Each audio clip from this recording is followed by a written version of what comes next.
check out the other sessions. If you are like, I really wanted to go to this session too, you have that availability later on. So just some agreements before we get started. All of you are doing a great job of keeping your mics muted.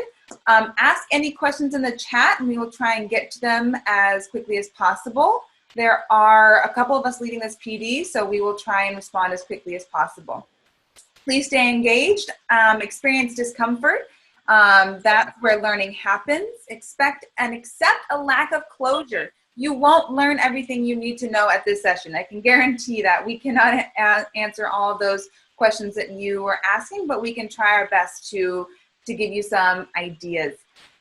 Use your what can I use on Monday lens. So start to think about, well, what can I implement on Monday, or what's one thing I can try that will help me for Monday. So just some introductions of who are we. My name is Lucy Avalos. I'm going to be speaking about homeroom/morning meeting time. I'm a 6th grade teacher at Sheldon Elementary School. Mark? My name is Mark Davidson. I'm going to be talking about Nearpod and how you can have engaging lessons with students with activities. My name is Hazem Kira, and I work at Hercules High School, teach social sciences, and I'll be helping a little bit with not Nearpod, with Pear Deck, and it's also a wonderful, engaging activity, interactive activity. My name is Hector Garcia. I'm currently a CSO1 at Hercules, and I'm a student. I'll be a student. My name is Caleb Owens. I'm a teacher at Hercules Middle School for English Language Arts and Film and Multimedia, a CTE course. And I'm going to be talking about Classcraft to be used for motivation and engagement. My name is LaRue Moore, and I'll be talking about the use of collaborative documents, and I'm from Kennedy High School. So as you can see, we're covering a very wide topics, and so that we'll try and give you some ideas of what you can do, and hopefully give you some tips on how to keep your students engaged and feeling safe. All right, so here's our agenda. We're going to be kind of breaking it up into 10 minutes sections for each of the presenters, and at the end we will have 10 minutes for Q&A, and then 10 minutes to fill out an evaluation so that you don't have to go and use your time at a later time. So we're going to get started and jump right in. So I'm going to be talking about homeroom and what I call morning meeting. And for a lot of teachers, they are struggling with right now, what do I do during this homeroom time? The district is requiring me to do it. Well, what do I do during that time?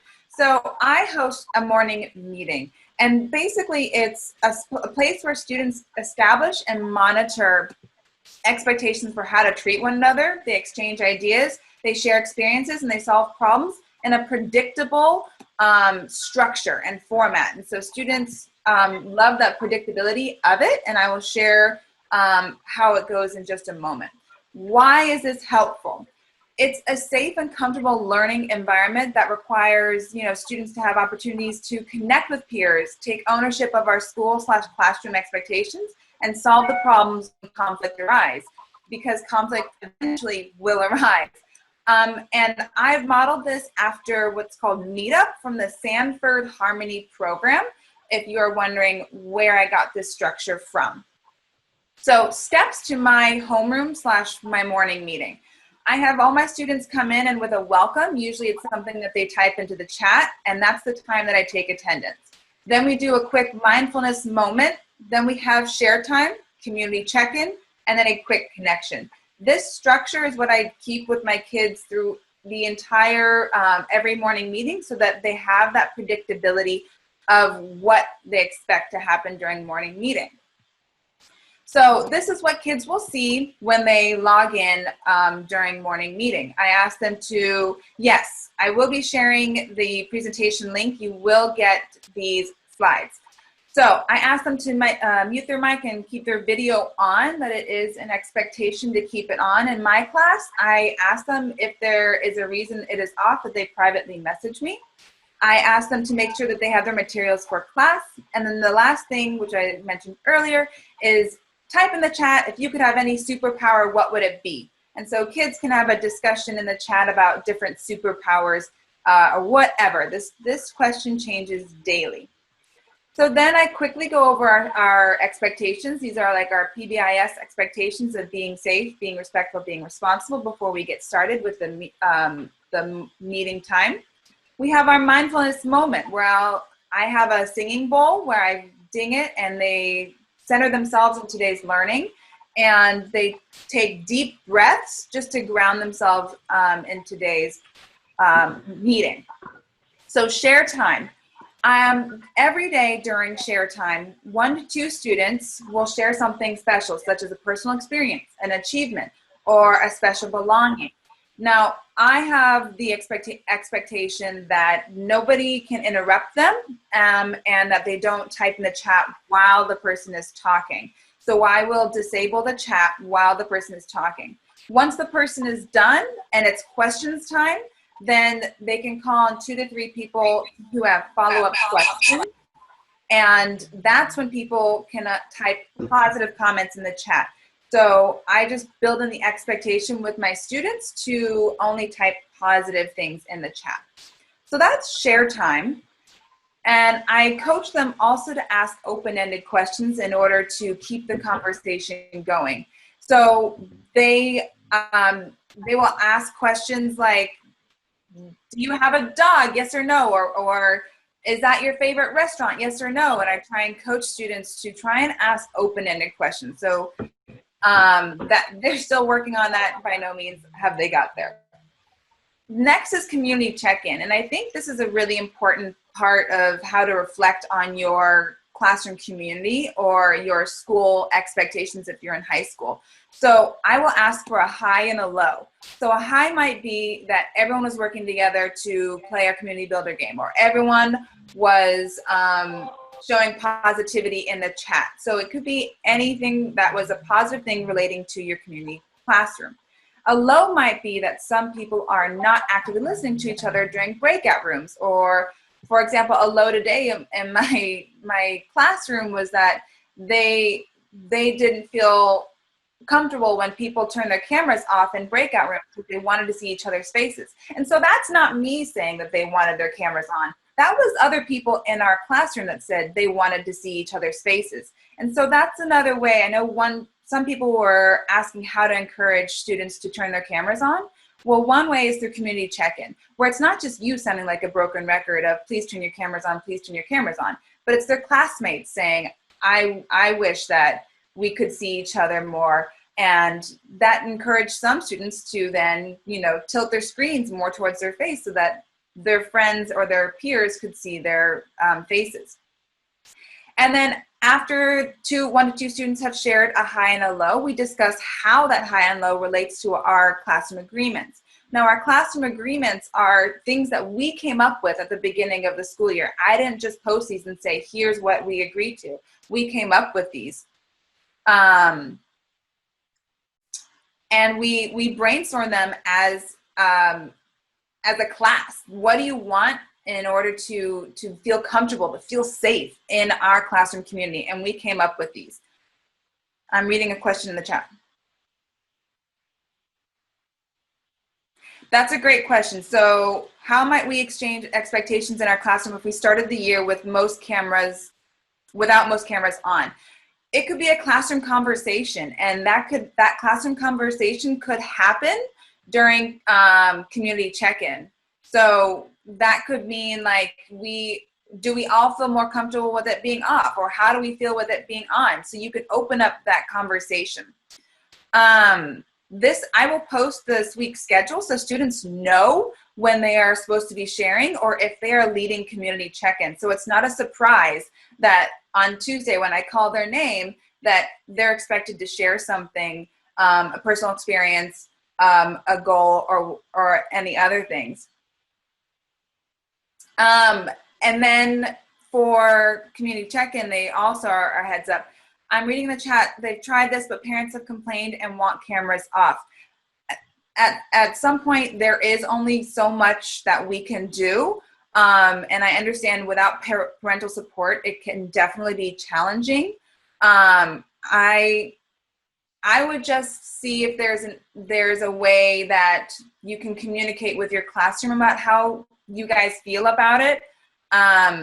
This is, as a way to bring your community together. And I understand that it's really difficult to ask them to do something that sometimes they're not always comfortable with. And that's something you could build up to throughout the year. So if it's where all cameras are off right now, and that's something that through doing morning meeting or homeroom time, you can build up them being comfortable with turning their cameras on. So maybe it's not, you don't get everybody's camera on right now, but you can build up to everybody's camera being turned on, or speaking with parents once they get to know you, once they get to know the classroom, and that they're going to be safe in this classroom environment. Then maybe that's something that they can work up to. And Lucy, if I can interject for a moment. Yep. Yeah. So one thing that I did early on in the year was I played games with my classroom, and some of the games were best played with the cameras on, such as like a treasure hunt game where you give them an item of a specific quality they have to find, like find something purple. They bring it back and they have to show it, like here's my stuffed animal that's purple. And that was a really good way for my students to get more comfortable with having their camera on and showing themselves by making a game out of it. Mm-hmm. And that goes right into my next slide. The way you end homeroom time or morning meeting time, whatever you want to call it, is a community builder game, or a video that you share, or a poll that you do, or something that kind of builds collaboration and not just I'm sitting in front of a computer in isolation by myself. So I'm gonna stop sharing, and I want to, if you wouldn't mind humoring me, to play a quick game that I played with my students this morning. It's Would You Rather. And I play it like this. Number one, you show me a number one if you agree with statement number one, and you show me a two if you agree with statement number two. All right, so here's what I asked them. Number one, would you rather have bright blue teeth, or number two, have bright blue hair? And they have to show me on their screens whether it's one or it's two. And I purposely turn off the chat so they can't type their answers, and they have to turn on their video to play. Awesome. We'll do one more. Would you rather, number one, have one eye in the middle of your head like a cyclops, or number two, have two noses? And they have to, again, show me on their camera, do they have one or do they two? And again, it's like you guys are already smiling and already like feeling more positive and welcomed into that space. And through doing games like that, even high school students want to play and want to, participate in games like that. Gabby's suggesting a game in the chat. Go find the best hat that is not a hat. Yeah, there's so many games like that. And those types of games encourage students to turn on their cameras, because they can't show you unless they have their cameras on. So that's something that they can do. I'm going to stop talking, and we have like 1 minute before the next presenter goes, if you have any quick questions for how I structure my homeroom. And we'll probably have time at the end for questions as well if something pops up into your head.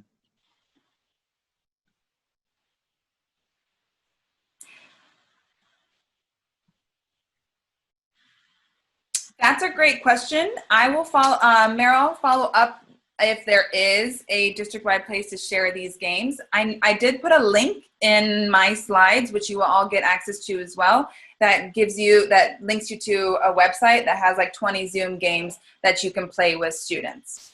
Yeah. So I know I just Googled it. I was like, games to play with kids over Zoom, and a lot of ideas pop up. I've done the same thing. Just Google games to play on Zoom or online, and you find results on the internet. There's plenty of teachers talking about it out there. So, Dr. Moore gave a great suggestion too. If you are not already following the EdTech Google Classroom, they post a lot of good information, tidbits, and like updates. So maybe I could suggest to Lori Roberts, who is in charge of it, to one day post Zoom ideas. That's a great comment, Dr. Moore. Thank you. There was one, how do I structure it? I always structure it the same. Welcome, mindfulness, share time, check-in time, and quick connection. All right, I'm going to give it off to the next presenter. Okay. So again, my name is Mark Davidson. I teach at Grant, 5th grade, and I'm going to be talking a little bit about Nearpod and how you can use it to really increase student engagement in your lesson. I'm going to do this as kind of like a showcase with Nearpod. I'm going to include a Nearpod link here in chat. Now the Nearpod link, it allows up to 50 students in the class, and we have just a couple, or about 50, so hopefully everyone will be able to fit in. If you'd like to participate and see it from the kids side, you can click on the link I put in chat. If you want to see it from the teacher side, I'll share my screen. Either one's fine. You'll get kind of an idea of how it works from either side. But this is going to be a showcase. It's going to show off many of the activities that you can do in Nearpod. And I'm going to go over a little bit about how you can adapt it for different content areas. The really good things I like about Nearpod is that it keeps student answers anonymous, so it really lowers that affective filter with students. It is free. There's a couple little caveats with that free, but for the most part, it is free. And yeah, so we'll go through it. You'll get to experiment a little bit and see what it's like. All right, and if you haven't joined in, just click on the link in chat and you'll be able to participate in a couple of these. I'm gonna go through a little bit fast because, you know, time is of the essence. We have other people that'd like to present as well. All right, so I see we got a couple students. Oh, right, I need to share my screen so everyone can see it.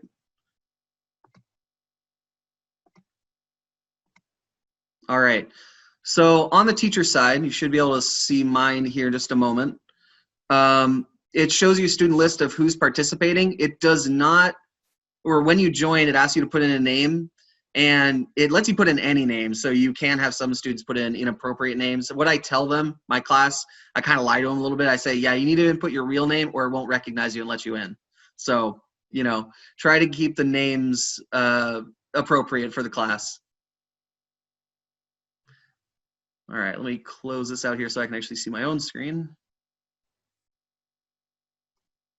Okay, so this is very much like a PowerPoint, however, it's interactive and it's teacher-led. So when I move my slides, it moves the slides for everyone else as well.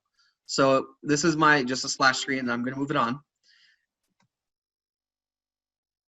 And this is a collaboration board. So I put in a prompt, and these can often be used as exit tickets, or I can use them for sharing student responses. So for this one is, what are some fun activities you have done with your class? And when you type in the box, it posts them up like Post-it notes. If it still says waiting for teacher to give an input, just refresh the page, it should work. So like reading, fun activity I done with my class. And when you put in a suggestion, it posts it to the board, and everyone in the class will be able to see them. Yeah, and of course, you can do split screen. You'll have to train your kids how to do it, but dragging a window to one side and dragging the video window to the other side, you'll be able to have a split screen view. So it does take a little training for your kids to work with that. All right. Now I'm wondering if I set it up correctly. I'm not seeing any responses. I wonder if it's waiting for me to approve them. All right. Oh, it is waiting for it to approve? Okay. Let me see if I can go back and then forward again. There we go. Yes. Okay. Yeah, so you can choose to approve them as a teacher, or you can just have them automatically be posted. I usually choose to approve them before I post them, because you know, you never know when you're gonna have one student that's just kind of messing around. So this one's great for just sharing ideas. This one does include the person's name. However, this one works really well for exit tickets, and I've used that before for that. You can also pick certain ones and share them as well, ones that are really like good. You can share them with the class. All right, moving on to the next one. You can have drawing activities. You can put a background image. Like here, I put a background image for a plate, and I asked them to draw their favorite food.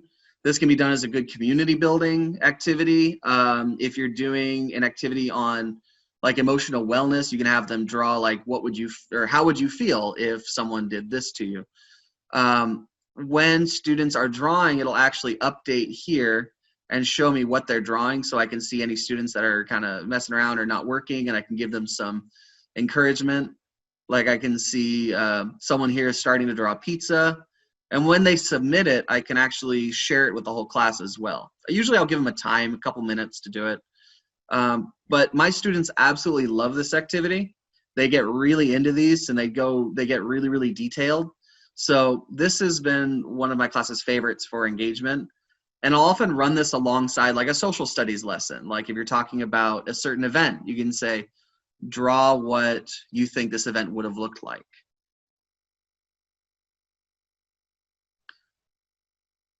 All right, so I'm going to go ahead and just share one or two. So I see Lucy had done a picture of an apple, so I can go ahead and share it with the whole class, and it'll pop up in front of everyone's, and they'll be able to see it. All right. And I apologize, I know we're going kind of fast, but I want to make sure everyone gets their time to present as well. So I'm going to move on. They also allow for, they call them like exploration slides. And what you can do with these is they have a whole library of different pictures and 3D images. And it allows students actually to move the camera around and take a look around. So here's a picture of the Golden Gate Bridge. This will pop up on everyone's computer, and they can each move it around on their own. So again, this would work really well for social studies or like a science activity. But they could look at these for 10 minutes at a time. They love looking at these pictures and looking at all the fun things. They'll often be calling out to their friends, hey, look over here, guess what I see? So they get really excited about these ones.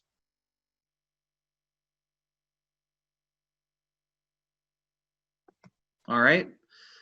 You can also do sort of polls. So if you're asking their class's opinion on something, so like, or if you have a math problem, say, actually there's another one better for math problems, but for this one, you can ask a poll opinion of what is your favorite sports team?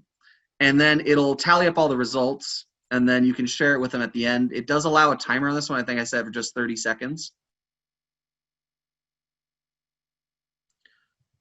And again, this is just kind of a showcase of the different activities on Nearpod that make it really fun for students. They do have normal slides as well. So if you just want to have a slide of information, just straight information, you can do that. Like put these kinds of activities in just every so often, because I know it's important that you get to the actual like meat of the information. So once your students have responded, you can share out the results of what they decided.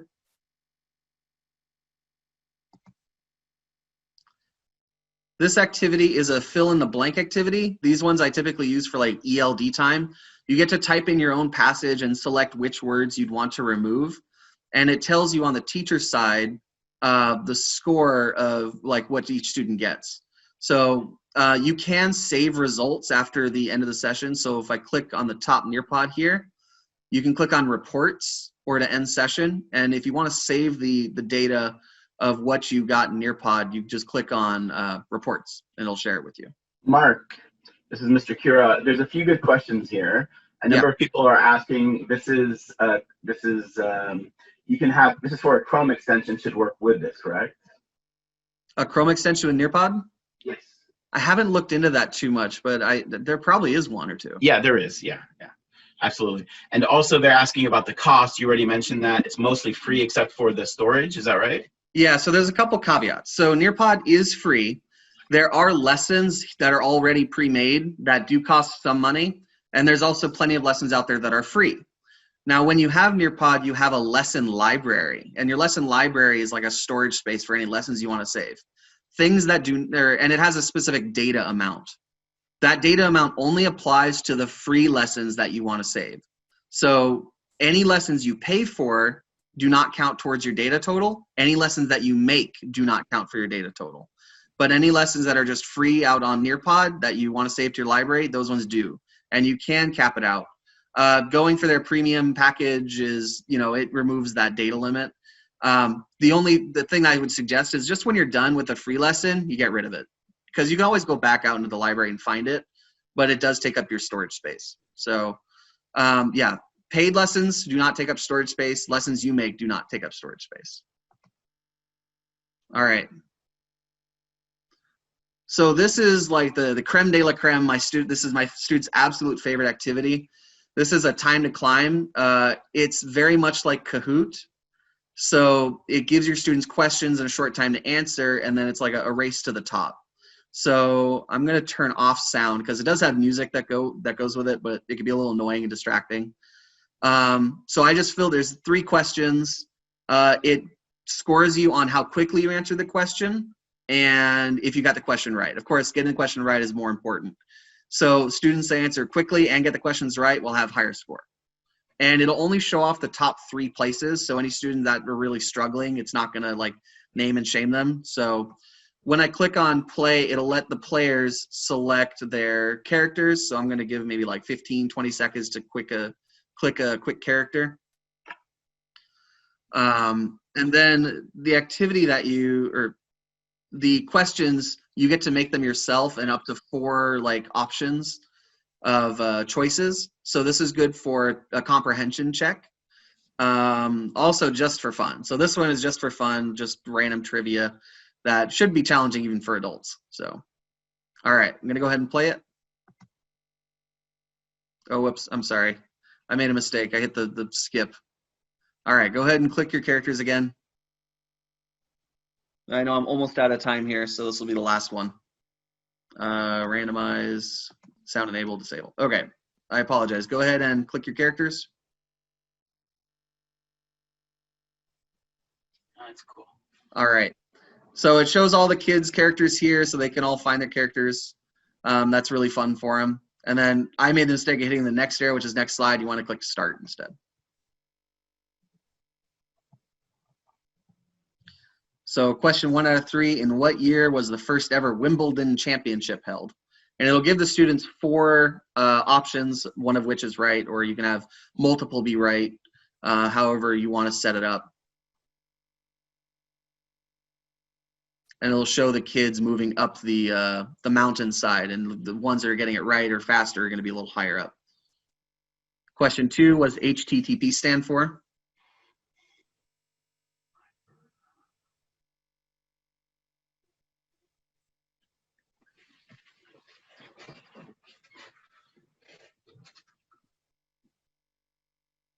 And then the last question. Google, Chrome, Safari, Firefox, and Internet Explorer, all types of what? So the students absolutely love this game. It's great to do it for a review or at the end of the presentation. This is always something they really look forward to doing.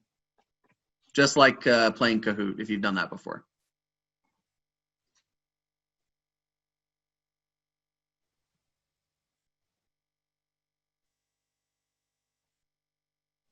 Okay, and that's it.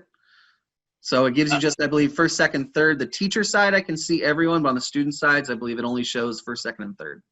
Can it show? Somebody's asking. Gabby's asking. Can you record the outcomes of the lesson, Yeah, including student responses? yes, you can. Hold on. So at the top here, where you have the Nearpod icon, you have reports option, and you want to click on that reports option, and it'll download the data for you and all student responses. Okay. So that's it for mine. I think I have 1 more minute to answer any questions. And of course, we'll have time for questions at the end as well. If you don't download it, I believe it saves the session data for a short time. So when you go back to your Nearpod lesson library, you'll click on that lesson and it'll show the other sessions that you've done, I believe up to 30 days, and then it gets rid of them. So you'll want to save it before that 30 days.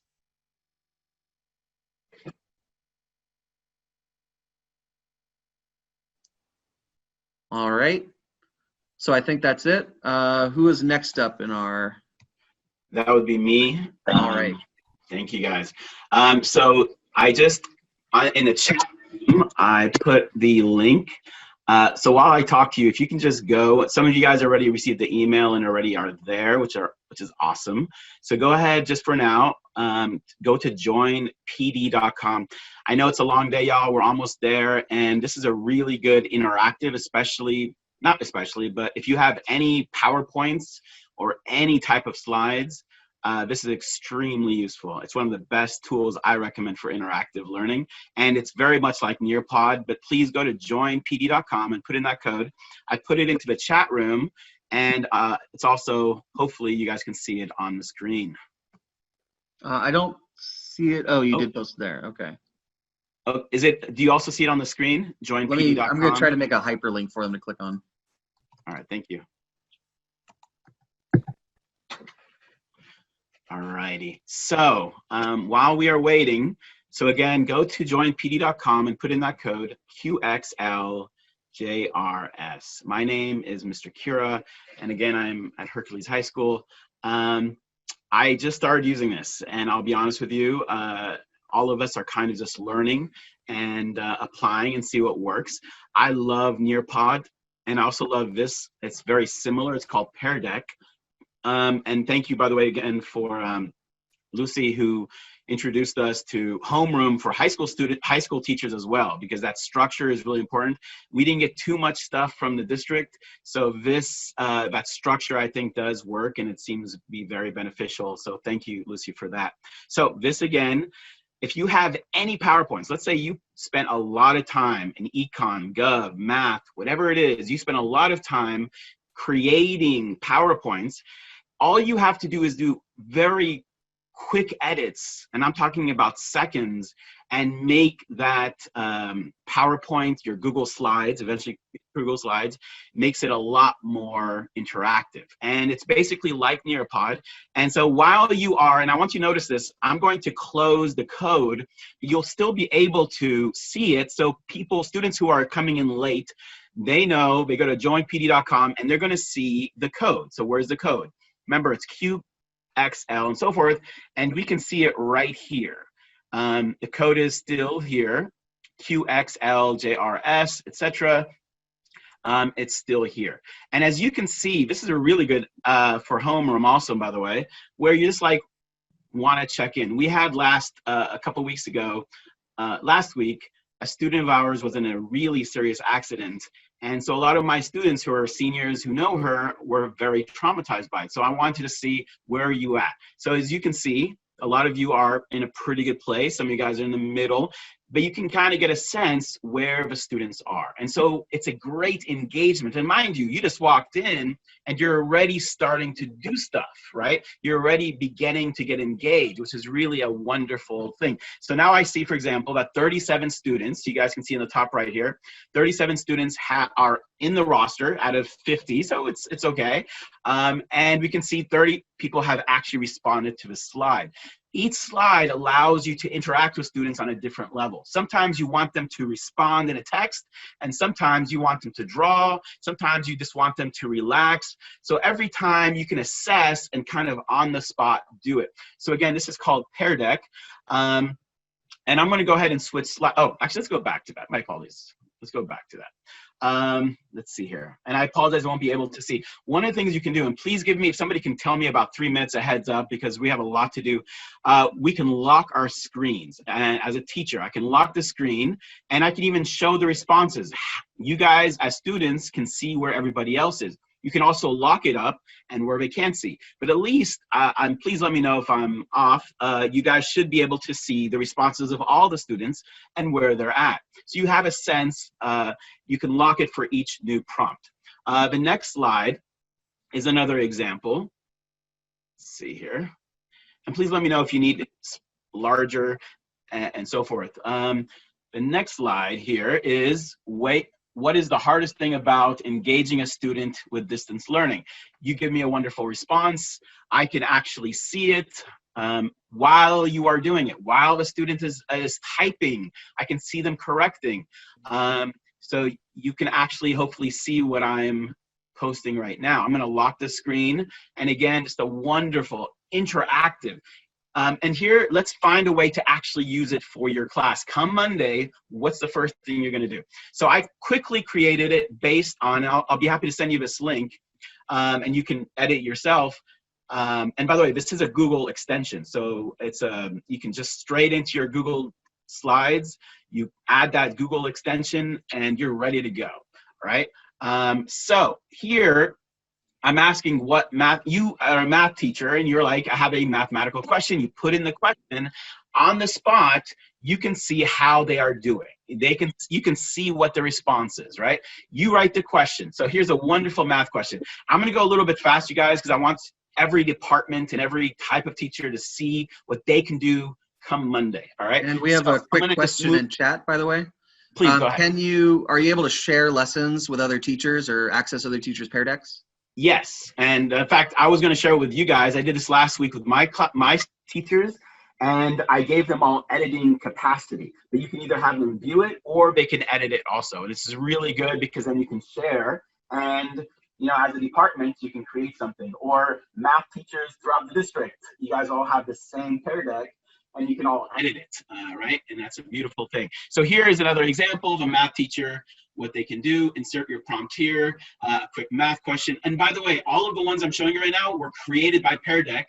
You just edit it, you manipulate it. And I apologize, I'm gonna go a little bit quickly. Here's another one, solve your problem. Let's go to another department so you guys can, for science. Here's an example for science, your periodic table of elements. Right? You might have a question. You guys say, go ahead and draw. Go ahead and draw something, or identify the exact one. Oh, I'm sorry, I'm on the wrong one. This is for claim and evidence. So you write down in, for your science, go ahead and put down what the hypothesis is and your evidence and so forth. Another quick question. Was that show your work slide, was that a drawing board that they could use? My apologies. This is the one is a drawing board. You can, but there is drawing boards where like a whiteboards, and there's different types. So for this one, for example, you can actually circle and subtract and identify which one is, which two elements have to do with water, right? You circle the hydrogen and the oxygens. Here is another one with respect to graphing. This is a beautiful one for graphs, right? You kind of identify, and mind you, and I know I'm going through this quickly and I apologize, you have two wonderful options here. Listen carefully. Number one, you can guide the PowerPoint. Right now, for example, I'm going to go to the next slide. For world languages, here's an example. I can guide it, or, and here's a very important point, for asynchronous, when students are not in class, you can have it where the students go on their own schedule.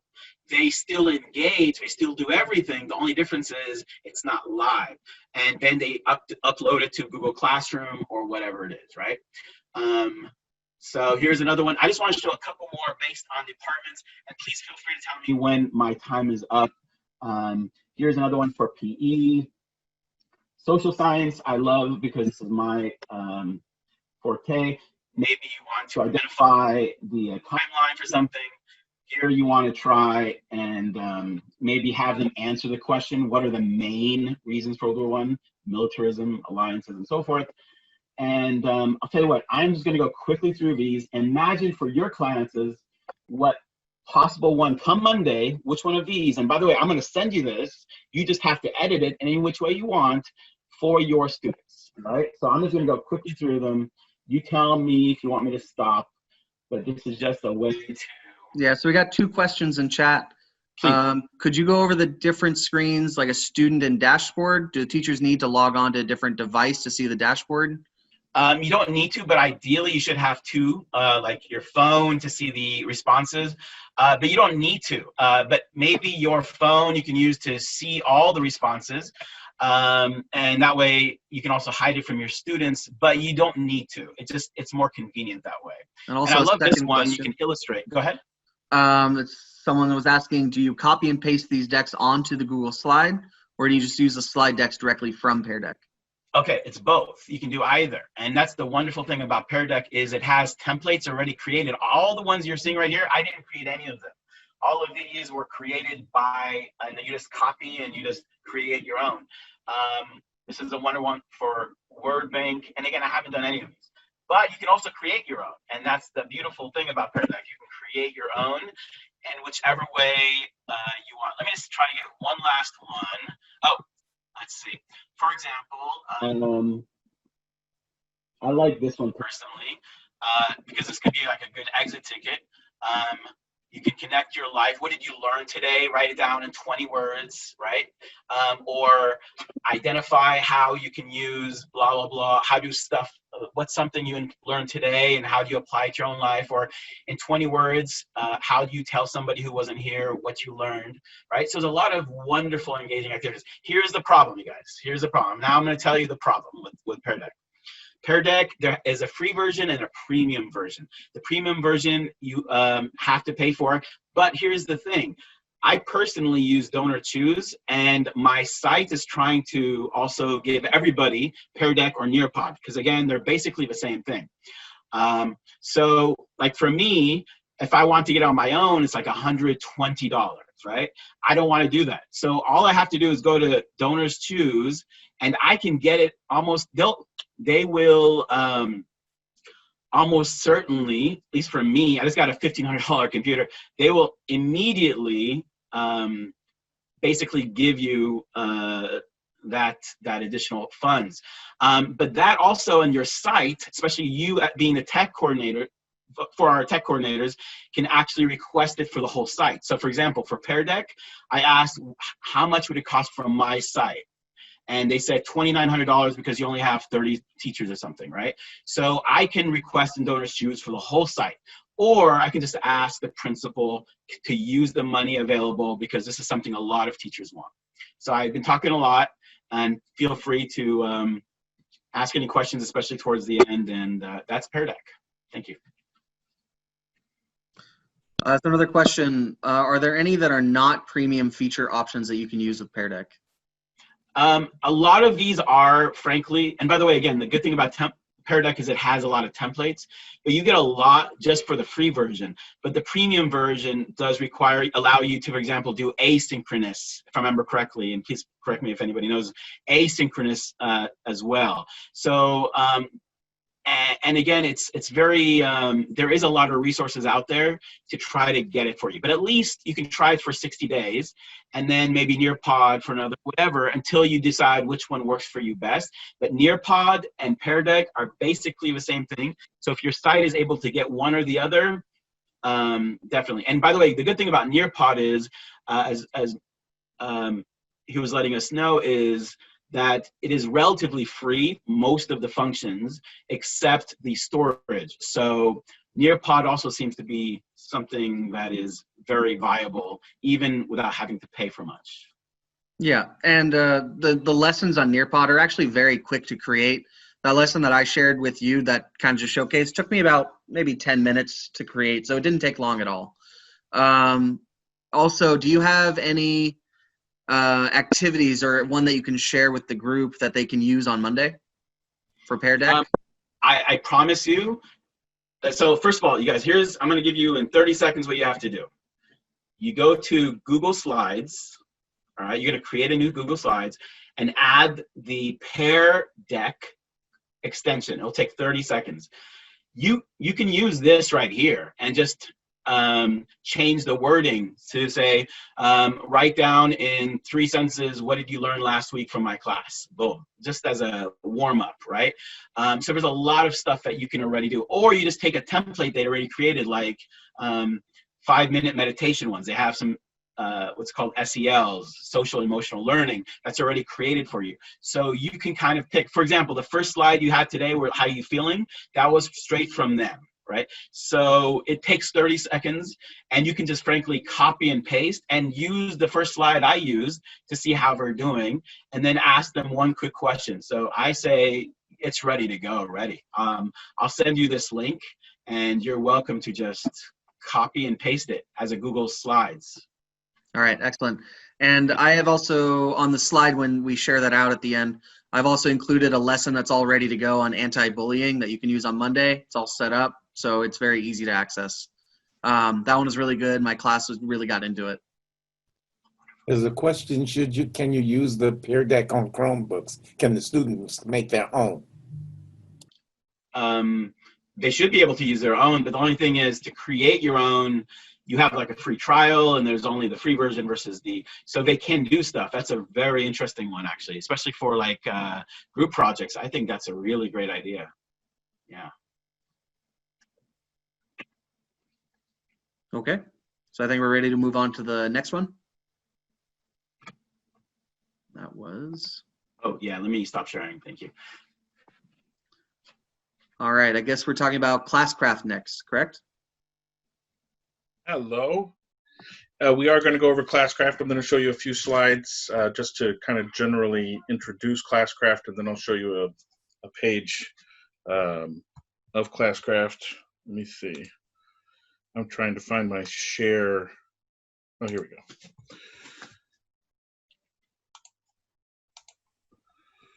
All right.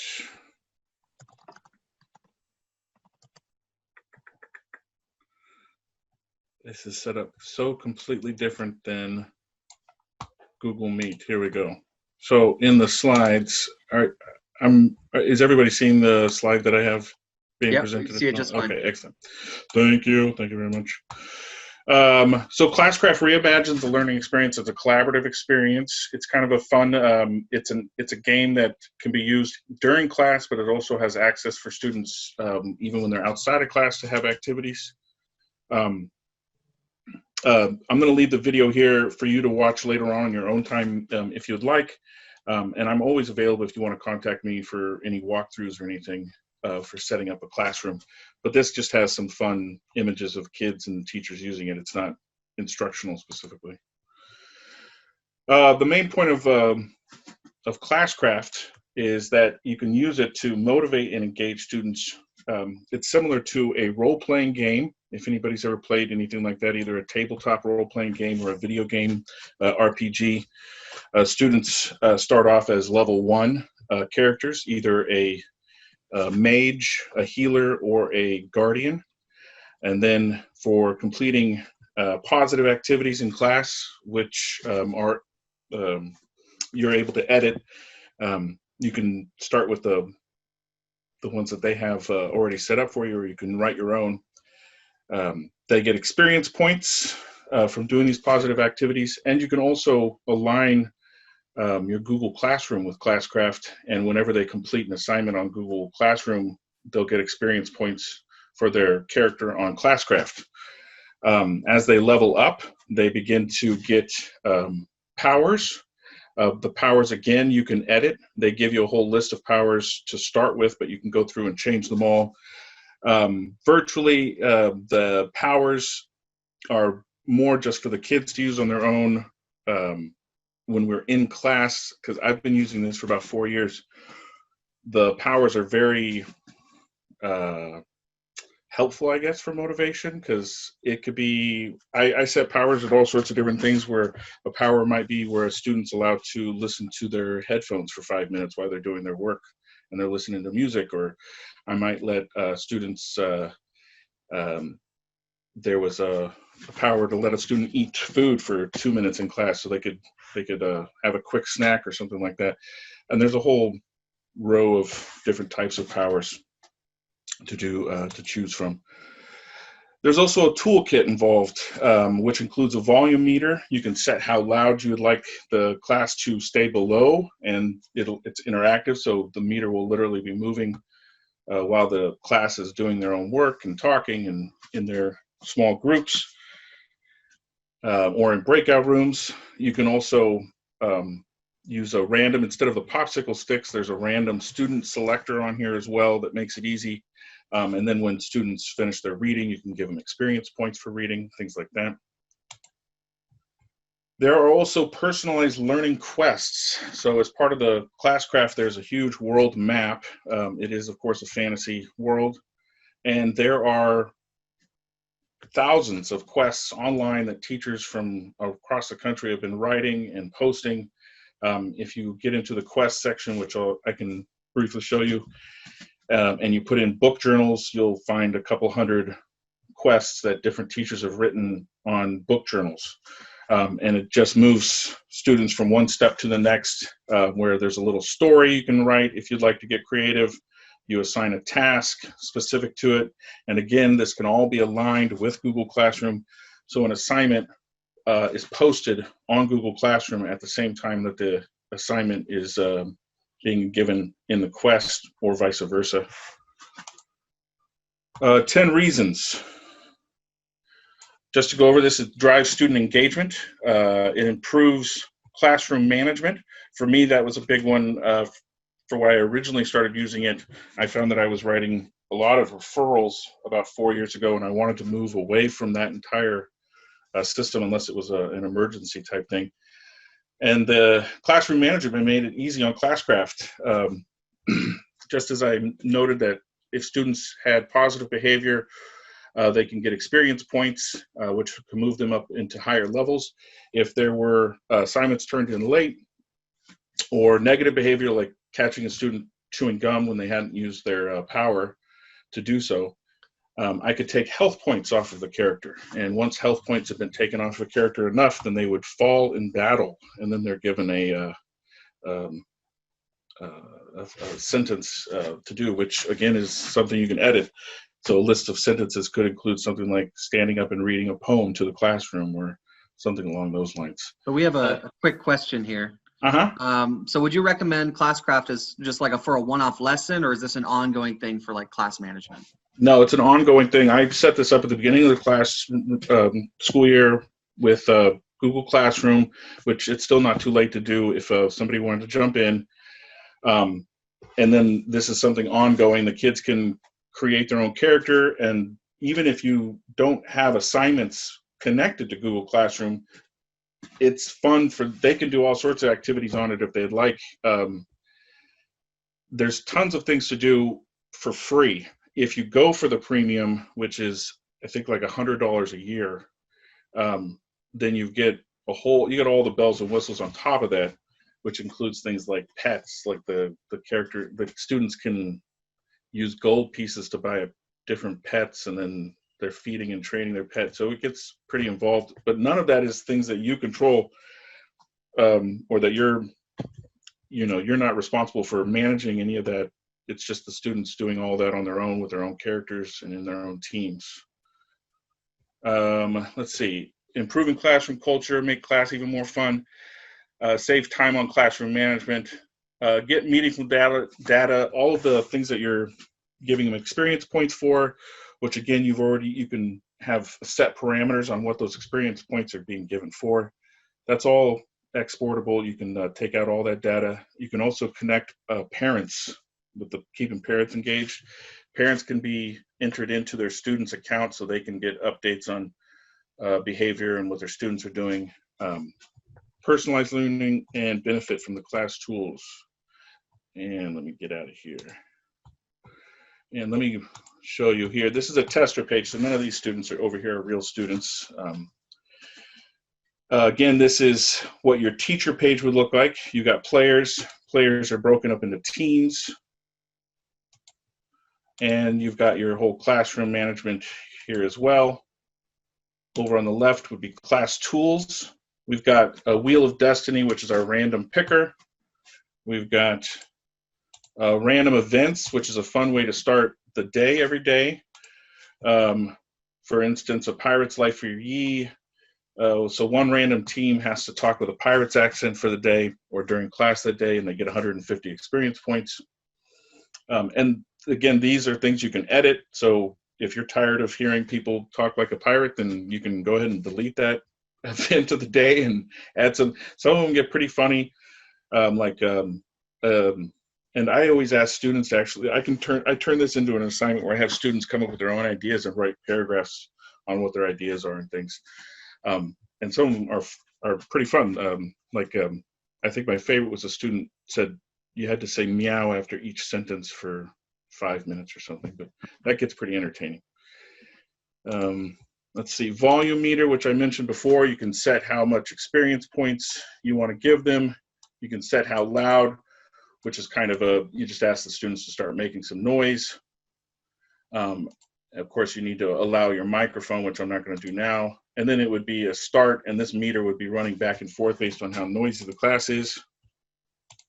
You can do quizzes where you do a boss battle, which the image over on the right has a short video about how to put those together. Again, you can use ones that are already made, or you can create your own boss battle quizzes.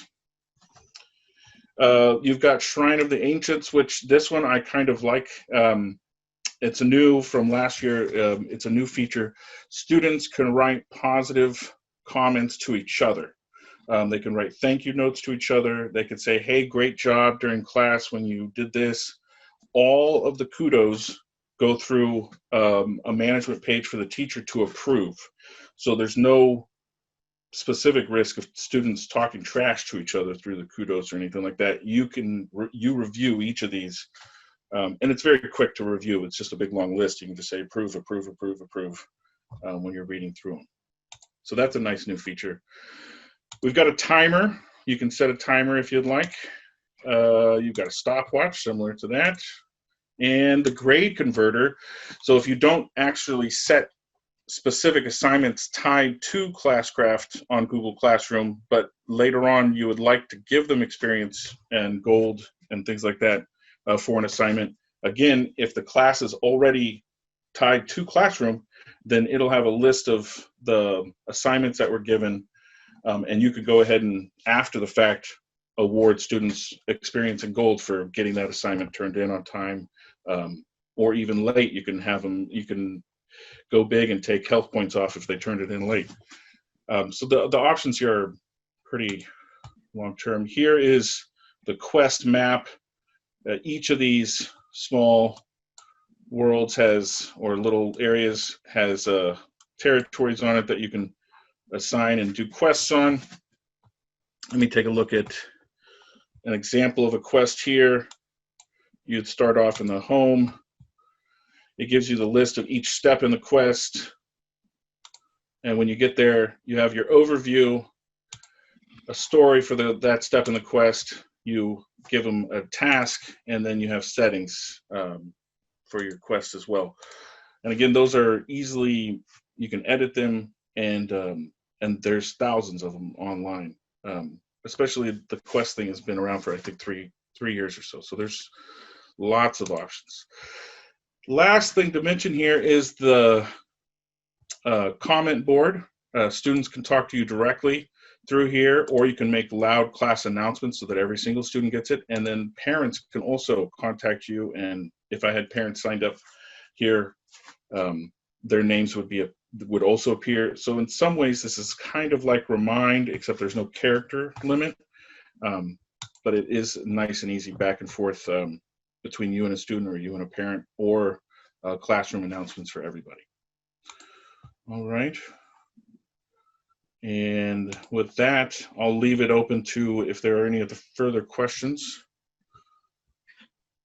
Caleb, so thank you, first of all. Good to see you again. Mm-hmm. Somebody was, well, there's people asking, like, can you give an example of, you said a task, like, how do they use the game for, let's say, find what are 10 words to explain blah, blah, blah, right? So what is that? So again, the assignment's going to be attached directly to Google Classroom. And so the task is just defining what is your assignment that would be on Google Classroom. So it'll repeat itself. It'll be the same thing on Google Classroom and the task itself.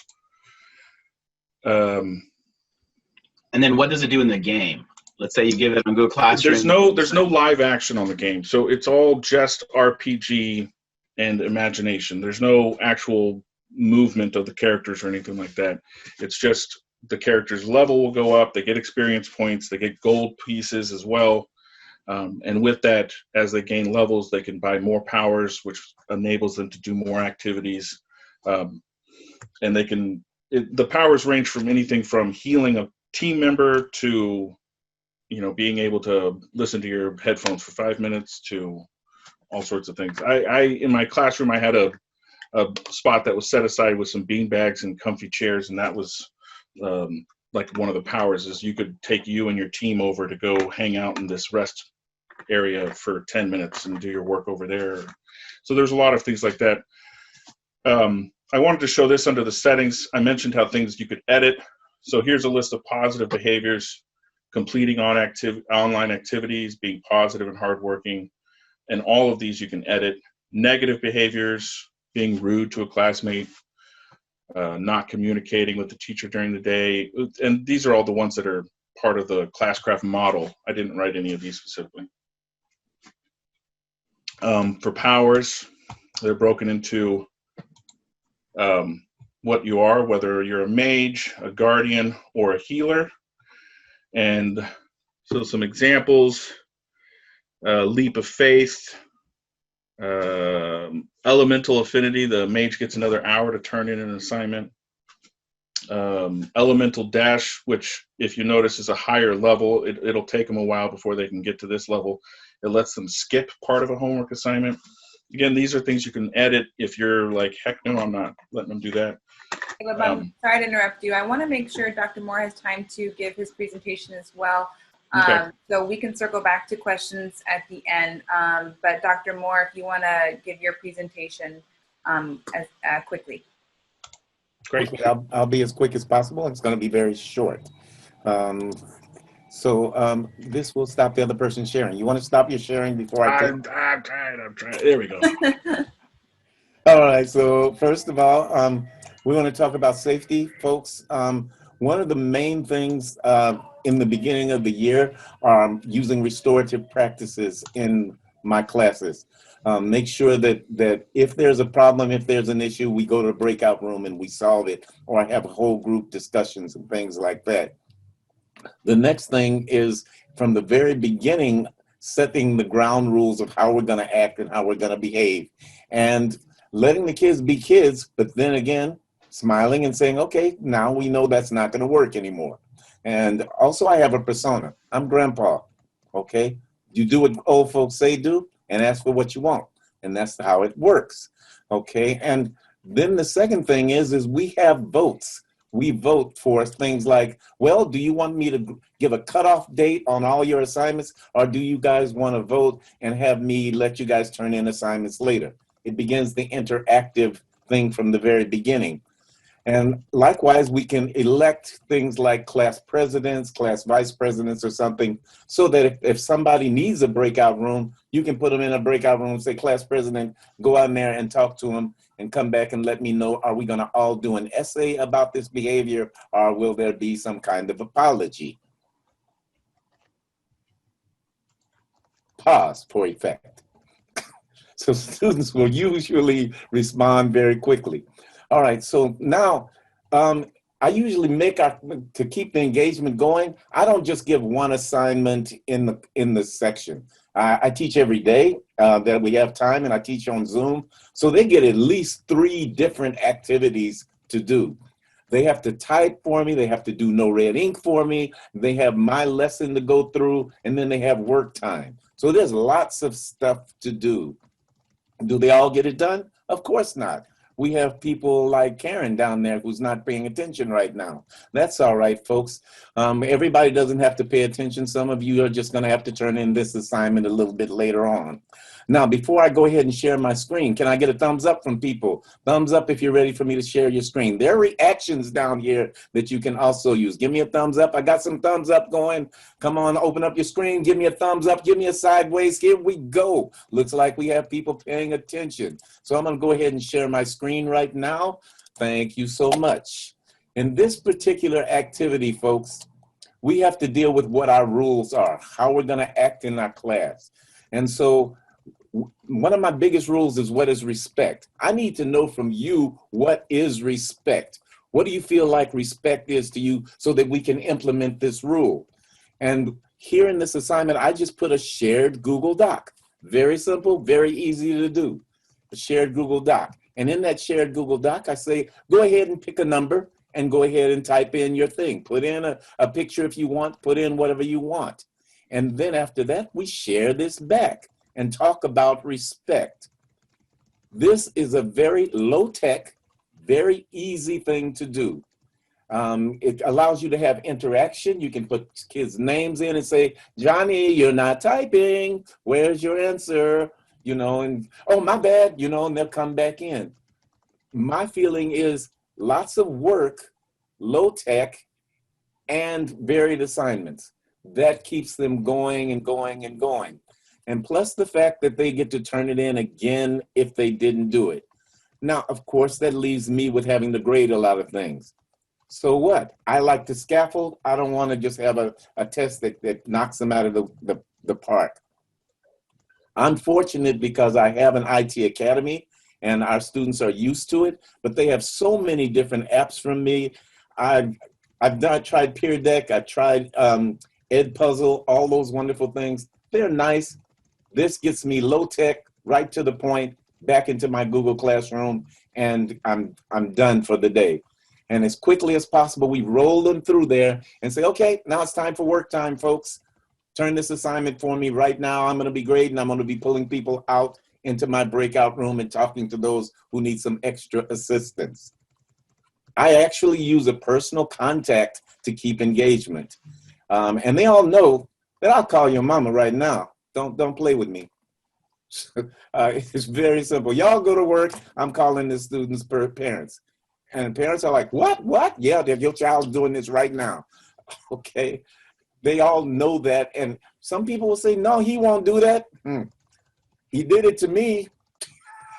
And it gets to be part of the culture. Building a good class culture, making sure that you keep everybody just kind of moving and deal with the outliers as special things. And Dr. Moore, sorry to interrupt you. There's a question in the chat. Could you elaborate more on what it means to have restorative justice practices in your classroom? Okay, yes, I can. Restorative practices are an alternative to sending somebody to the office. That's the concept. You want to restore the behavior to something that's acceptable to what the classroom culture should be like.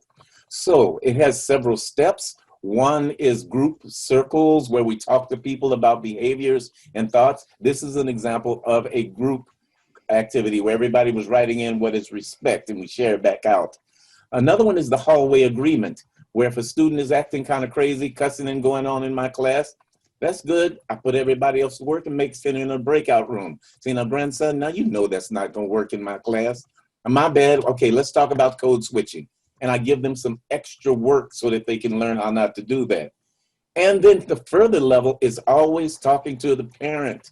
That is so powerful to help restore the student back to the behavior you want.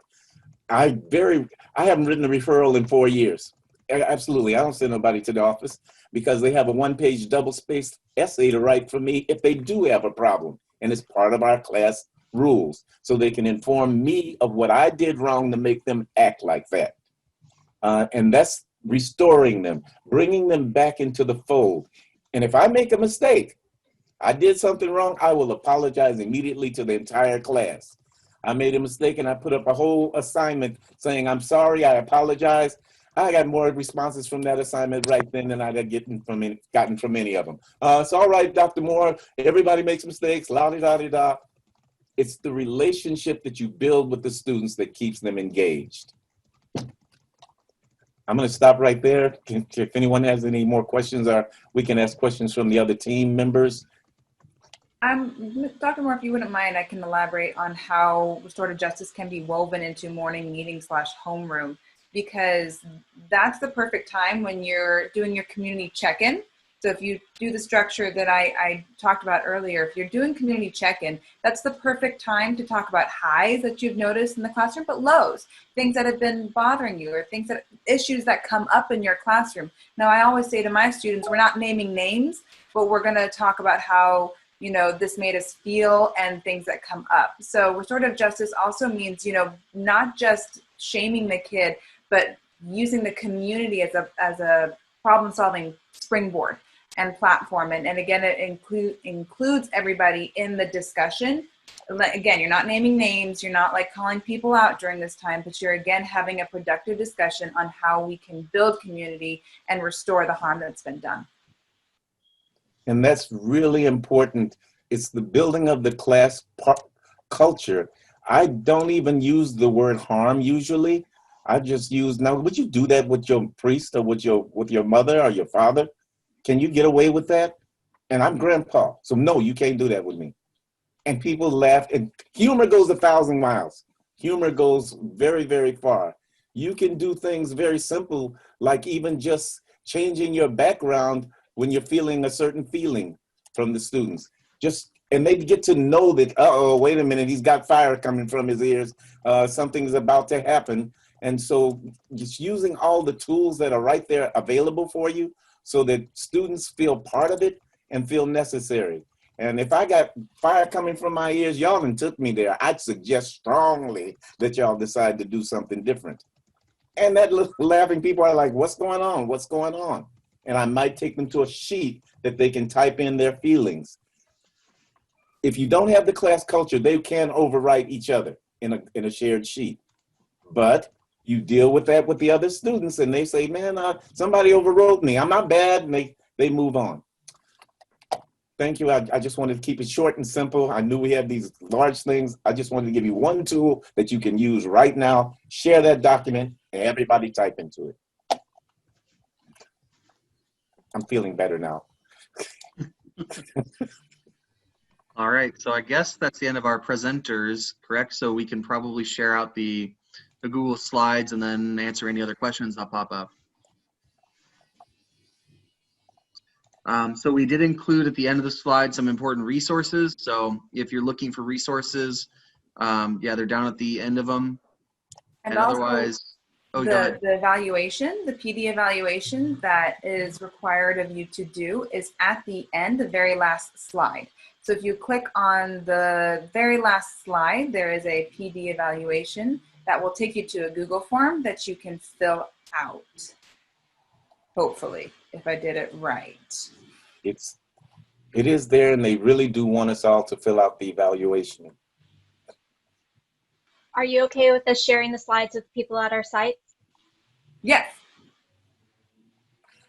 And also the recordings will be available very soon so everyone can cross-pollinate.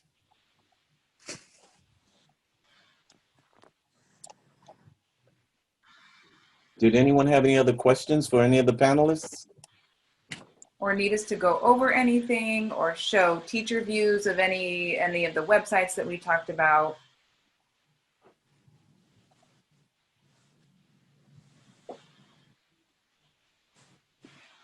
Just to swing back to the questions that you asked at the very beginning of this meeting in terms of like what you're hoping to get out of this training. I know a lot of you were concerned about Zoom bombing and things like that. I will reach out to Lori Roberts to see if she has any further information that she can supply. Dr. Moore, do you have something? The TTLs were giving a pilot program for authentication. The district is moving to a method that they will be authenticated through Google Docs or through Google Chrome. So they have to log into their Chrome before they can get in. If they're coming from a cell phone or something, they have to log into Chrome first with their WCC Schools ID, and then they can get into your classroom. That pilot has been going forward. It does give the teacher more flexibility when you you can decide what you want to do, let them into the breakout rooms or whatever, but just getting into your Zoom, that's going to cut down on the Zoom bombing 1,000%. And since I've been using it, I only had one kid who tried to Zoom bomb me, and he was not smart enough to get by my PhD in information technologies management. He wound up with his picture in the vice principal's office. So that's how the district is going to help deal with that. Send a message to EdTech. I saw a message going around if they were looking for anyone else who might want to help pilot more of this as they roll it out further.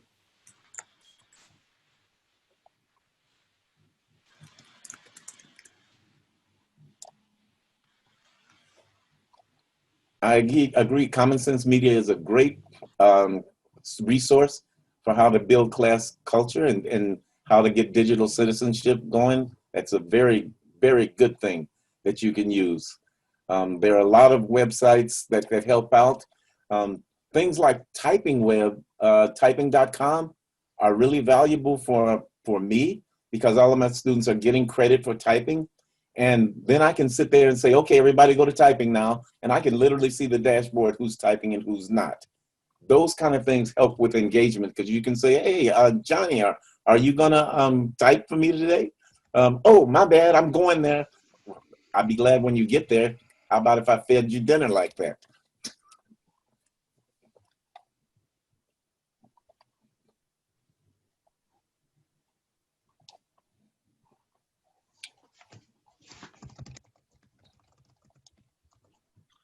So Okay. that'll take it.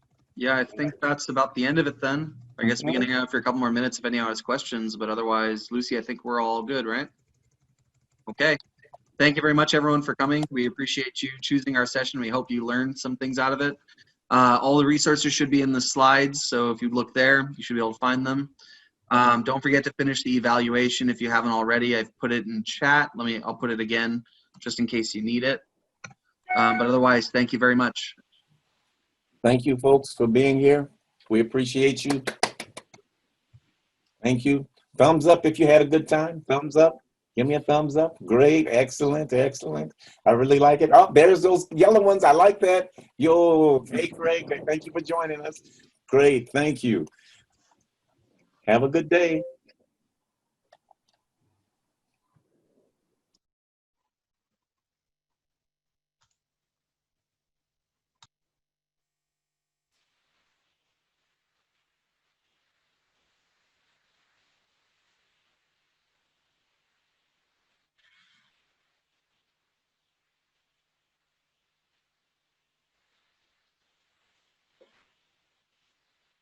Dr. Moore, I see you're already at the beach, relaxing.